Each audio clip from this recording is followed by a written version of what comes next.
Deinstitutionalization.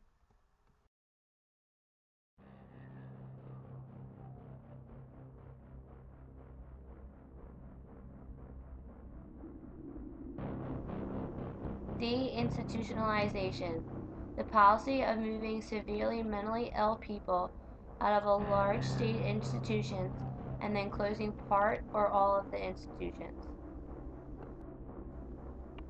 In the United States in the 19th century, hospitals were built to house and care for people with chronic illnesses, and mental health care was a local responsibility.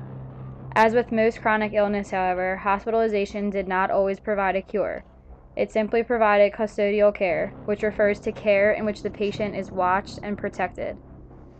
Around the time of the 1950s, new psychiatric medications were developed and introduced into state mental hospitals, and that is when things began to change.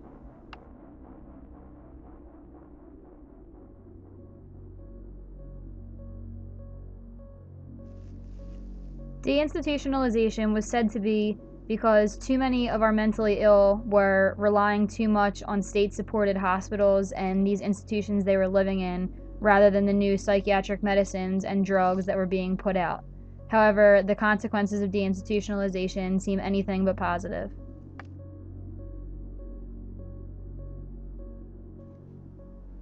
The first antipsychotic medication was Thorazine, and this was put out in 1955.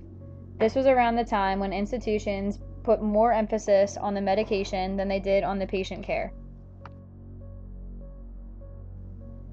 If someone with a mental illness does commit a crime, they do have the option of participating in MHC, which is mental health courts. They can do this option to avoid incarceration, or they can do this to undergo criminal processing and forgo sentencing. Already facing a mental health crisis, the state is bracing for the impact expected when Southeast Louisiana Hospital shuts its doors in October. But as North Shore reporter Heath Allen tells us, the fight to keep it open may be just beginning.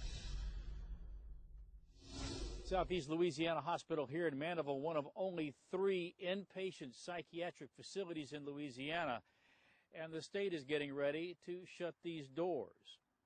Looking at it from just practicality, with all of us here, it impacts all of us. You have people on the street that really shouldn't be on the street.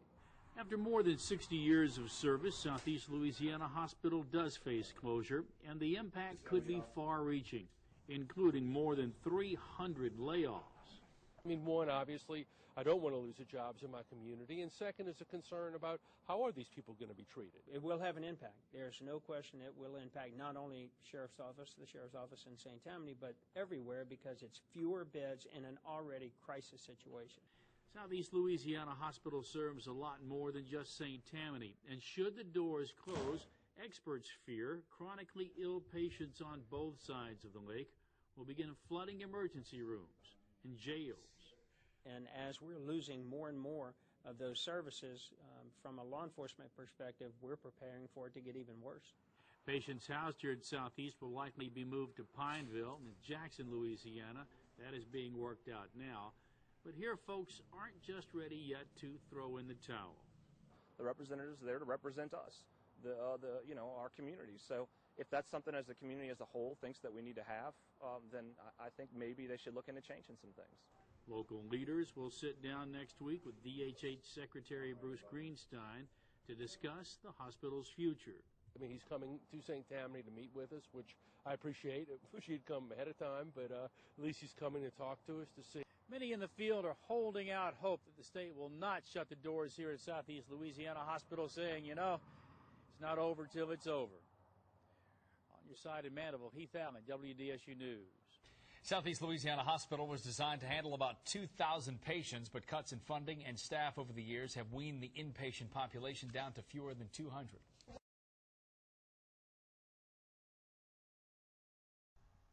Where were these patients supposed to go?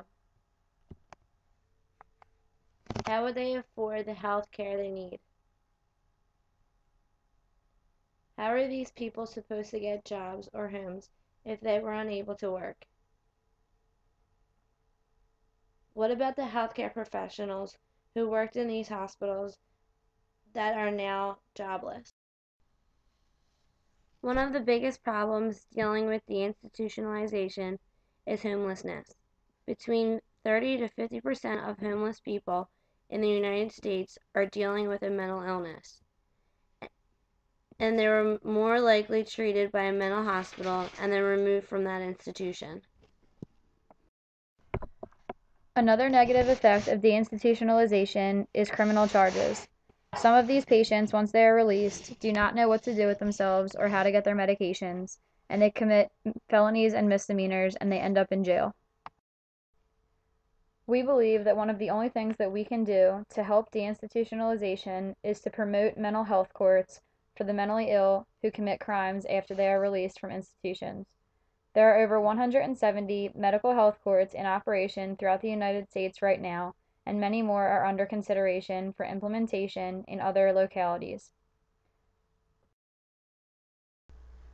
It is crucial that we fulfill our human responsibilities to each other and help those suffering from a mental illness. If these people are put out on the streets with no job and no medication, nothing good can come from it. I hope you guys enjoyed our video from deinstitutionalization. Thank you. Bye.